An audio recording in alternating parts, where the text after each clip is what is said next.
देश का youth protest कर रहा है इनकी सरकार के कोटा सिस्टम के खिलाफ। लेकिन अब इस मुद्दे पर दोस्तों हमारे इंडिया के गोदी पत्रकारों की भी जरा नॉनसेंस सुनिए।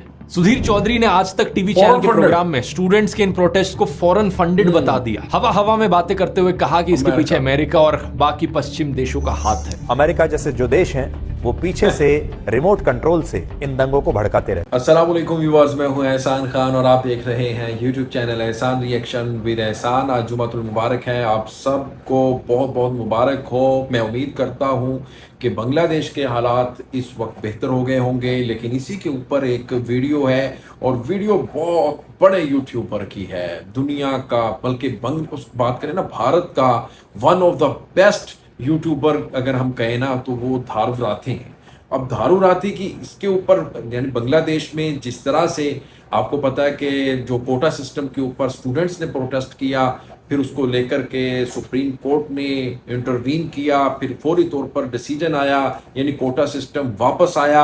और उसके ऊपर धारू राठी क्या कह रहे हैं, फिर वो कह रहे हैं गोदी मीडिया के ऊपर भी काफी वो गुस्सा दिखा रहे हैं कि गोदी मीडिया ने जिस तरह से इसको मरोड़ तोड़ कर पेश किया इस सारे के सारे मुद्दे को, वो बहुत अजीब लगा। और जिस तरह से उनको इसके ऊपर रिपोर्ट करना चाहिए थी उस तरह से ठीक से रिपोर्ट नहीं की, ये धारू राठी का कहना है। मजीद वो क्या कह रहे हैं, मेरे ख्याल में उनकी वीडियो की तरफ बढ़ेंगे, वीडियो देखेंगे, फिर उसके ऊपर हम बात करेंगे। जुड़े रहिएगा आखिर तक। और फिर वो बात ये भी कर रहे हैं रजाकार के ऊपर, जो शेख हसीना ने इसके ऊपर स्टेटमेंट दिया। लेकिन गोदी मीडिया की वो क्लास ले रही हैं कि सुनील चौधरी ने कहा कि इनको तो भाई बाहर से कोई फंड कर रहा है इन स्टूडेंट्स को। क्या ये हकीकत है? अगर दोस्तों आपको ये हकीकत लगती है तो कमेंट सेक्शन में आपने बताना है, और आपने ये भी बताना है कि इस वक्त बांग्लादेश में इंटरनेट सर्विस बहाल हुई है या नहीं हुई, मोबाइल डाटा ऑफ है या ऑन है, ये भी बताना है आपने। इस वक्त क्या स्थिति है बांग्लादेश की, ये भी आप कमेंट सेक्शन में जरूर लिखिएगा। वीडियो की तरफ बढ़ने से पहले चैनल को सब्सक्राइब कर लें जो दोस्त फर्स्ट टाइम विजिट कर रहे हैं, और बेल आइकन भी प्रेस कर दें। वीडियो को लाइक भी किया करें और कमेंट सेक्शन में आप अपनी फीडबैक से हमें जरूर आगाह भी किया करें। ले जी वीडियो देखिएगा। 3, 2, 1 एंड बांग्लादेश का यूथ प्रोटेस्ट कर रहा है इनकी सरकार के कोटा सिस्टम के खिलाफ। वो कोटा सिस्टम जिसके अनुसार 56% नौकरियां बांग्लादेश के पब्लिक सेक्टर में रिजर्व्ड हैं अलग अलग सेक्शंस ऑफ सोसाइटी। दोस्तों बांग्लादेश के इस कोटा सिस्टम में 30% जॉब्स को रिजर्व किया गया है फ्रीडम फाइटर्स के डिसेंडेंट्स के लिए।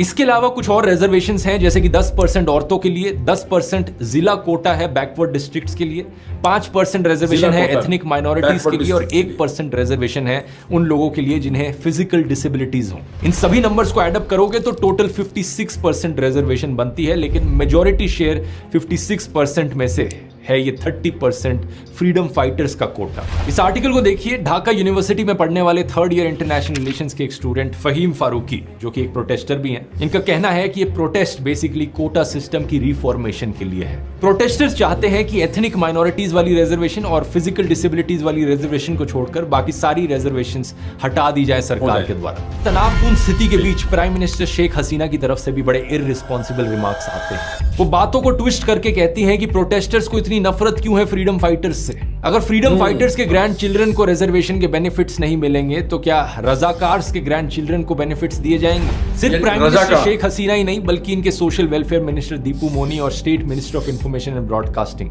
मोहम्मद अली अराफात की तरफ से भी सिमिलर स्टेटमेंट्स दी जाती हैं रजाकार को लेकर। आखिर क्या है ये रजाकार? रजाकार दोस्तों एक पर्शियन शब्द है जिसका मतलब होता है वॉलंटियर या हेल्पर। लेकिन 1971 की वॉर में रजाकार बाहिनी एक पैरामिलिट्री ग्रुप था जो एक्चुअली में वेस्ट पाकिस्तान की आर्मी को सपोर्ट कर रहा था। दूसरी तरफ मुक्ति बाहिनी था जो बांग्लादेश की आजादी के लिए फाइट कर रहा था। इस रजाकार बाहिनी में करीब 50,000 लोग थे जिन्होंने वेस्ट पाकिस्तान की आर्मी को सपोर्ट किया और ईस्ट पाकिस्तान के लोगों पर हो रहे अत्याचारों को इनकरेज किया या उसमें भाग लिया। 1973 में जब शेख मुजीबुर रहमान की सरकार बनी तो उन्होंने international crimes tribunal act introduce किया इन्हीं रजाकार लोगों को ढूंढने के लिए और पनिश करने के लिए।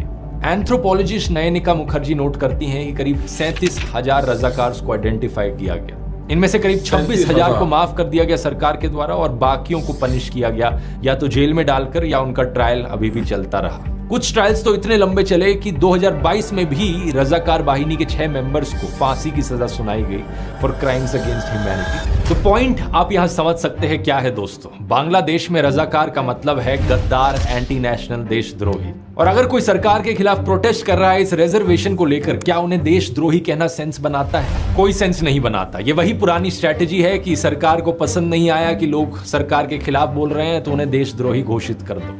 इस तरीके का लो लेवल आर्ग्यूमेंट एक प्रधानमंत्री को सूट नहीं करता। मैं रिक्वेस्ट करूंगा प्राइम मिनिस्टर शेख हसीना से, थोड़ी मर्यादा रखिए।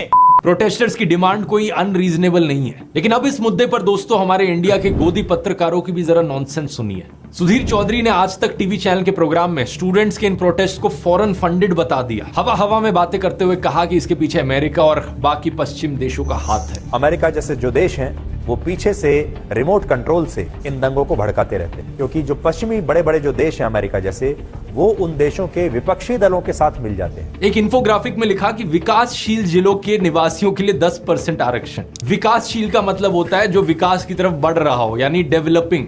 जबकि बांग्लादेश ने 10% कोटा पिछड़े जिलों के निवासियों के लिए दिया है। और इसके बाद सुधीर कहते हैं कि वेस्ट बंगाल के कुछ स्टूडेंट्स इन प्रोटेस्ट का समर्थन कर रहे हैं और यही स्टूडेंट्स अपने देश में आरक्षण की मांग करते हैं। ये कैसे हो सकता है? एक और चौंकाने वाली खबर यह है कि बांग्लादेश में हो रहे इस आंदोलन के समर्थन में पश्चिम बंगाल में भी अब विरोध प्रदर्शन हो रहे हैं। वामपंथी दलों के जो छात्र भारत में सरकारी नौकरियों में आरक्षण चाहते हैं, वो बांग्लादेश के उन दंगों का समर्थन कर रहे हैं जो सरकारी नौकरियों में आरक्षण खत्म करने के लिए चल रहे हैं। इतना बड़ा विरोधाभास। मुझे समझ नहीं आता कि सुधीर चौधरी जैसे सो कॉल्ड पत्रकारों की रीजनिंग पावर सही में इतनी कमजोर है या फिर ये जानबूझकर जनता को बहकाते हैं। पहले खुद अपने प्रोग्राम में बताते हैं कि भारत में जो आरक्षण है वो कास्ट के आधार पर है, जबकि बांग्लादेश में दूसरे क्राइटेरिया के आधार पर आरक्षण है। वहां पर कोई जाति का आरक्षण नहीं है, धर्म का आरक्षण नहीं है, ये आरक्षण अलग किस्म का है। तो फिर ये कंपैरिजन करने का क्या सेंस बना? इंडिया में रिजर्वेशन मिलती है सो कॉल्ड लोअर कास्ट लोगों को जिनके खिलाफ हिस्टोरिकल डिस्क्रिमिनेशन हुआ है। लेकिन सिर्फ हिस्टोरिकली नहीं बल्कि आज के दिन भी हमें कास्ट एट्रोसिटीज देखने को मिल रही है। व्यूअर्स, आपने धारुव राठी की ये वीडियो देखी है। वो उसने रजाकार के बारे में बताया,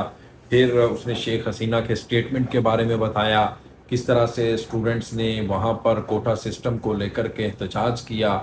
वो बहुत बड़ा प्रोटेस्ट है बांग्लादेश की तारीख का, और ये इतिहास में मैं कहता हूँ कि लिखा जाएगा।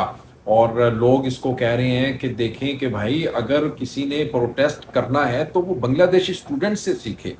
और उन्होंने किस तरह से प्रोटेस्ट किया, यानी अपनी जान की परवाह नहीं की, और फिर उन्होंने अपने जो मुतालिबात थी, डिमांड थी, वो पूरी करवाई। हुकूमत ने भी इसको माना और सुप्रीम कोर्ट ने भी इसके ऊपर फैसला दे दिया फौरी तौर पर। तो इसके ऊपर वो कह रहे हैं कि शेख हसीना को, इंडियन ये यूट्यूबर हैं धारुव राठी, कि शेख हसीना को इस तरह से गैर जिम्मेदाराना स्टेटमेंट नहीं देना चाहिए था, यानी आग भड़काई रजाकार कहकर, क्योंकि वो रजाकार तो नहीं थे। वो कह रहे हैं कि वो तो बांग्लादेशी थे, वो तो ढाका, सिलहट, फिर चिटागोंग, हर बांग्लादेश राजशाही हर शहर से उनका ताल्लुक था, हर यूनिवर्सिटी से, हर कॉलेज से वो स्टूडेंट थे। और इस तरह से उनको अगर रजाकार कहकर उनको गुस्सा दिलवाया, फिर वहाँ से एहतजाज और ज़्यादा तेज़ हुआ। तो आपका व्यूअर्स इस वीडियो के बारे में क्या कहना है बताइएगा कमेंट सेक्शन में। मिलेंगे इंशाल्लाह नेक्स्ट वीडियो में। तब तक के लिए अपना और अपने इस चैनल का बहुत ज़्यादा ख्याल रखिएगा। अल्लाह हाफिज़।